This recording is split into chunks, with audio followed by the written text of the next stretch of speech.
Hi friends, இன்னைக்கு ஒரு unboxing video தான் பார்க்க போகிறோம். நான் இது ரொம்பவே குறைவான விலையில் 230 ருபீஸ்க்கு தாங்க இதை வாங்கியிருக்கேன். ஆனால் பாக்ஸ் வந்தது ரொம்ப பெருசாக வந்திருந்தது. அதனால் வீட்டில் எல்லாருக்கும் ரொம்ப பயம். என் ஹஸ்பண்டுக்குன்னா ரொம்பவே பயம். ஏதோ பெருசாக விலை அதிகமாக கொடுத்து ஏதோ வாங்கிட்டா போல இருக்குது அப்படிங்கிற மாதிரி ஓப்பன் பண்ணி, அதனால தாங்க அவரே ஆர்வமாக ஓப்பன் பண்ணி பார்த்தாரு.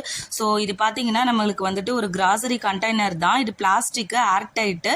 இது வந்து BBA free, dishwasher safe, freezer safe, இந்த மாதிரிலாம் இருக்குங்க. இது வந்து 360 டிகிரி ரிவால்விங் டிசைன்ல கொடுத்துருக்கிறதுனால நம்ம நல்லா இந்த பக்கமும் அந்த பக்கமும் நல்லா ரொட்டேட் பண்ணலாம். இது வந்து 3D metro super store plastic grocery கண்டெய்னருங்க. ரொம்பவே அழகா இருந்தது. நம்ம கிச்சன்ல வந்து இனி மசாலா பொருளை எதையும் தேட வேணாம். ஒரு 16 பாக்ஸ் இதுல இருக்குங்க. ஸோ எல்லா மசாலா பொருளையும் இந்த 16 பாக்ஸ்ல கொட்டி வச்சிடலாம் அப்படின்ட்டு எல்லாம் ஸ்டோர் பண்றதுக்காக வாங்கியிருந்தேங்க. உங்களுக்கும் இது பிடிச்சிருந்ததுன்னா கண்டிப்பா ஷேர் பண்ணுங்க, லைக் பண்ணுங்க, கமெண்ட் பண்ணுங்க. இது பிளிப்கார்ட்ல தாங்க நான் வாங்கியிருக்கேன்.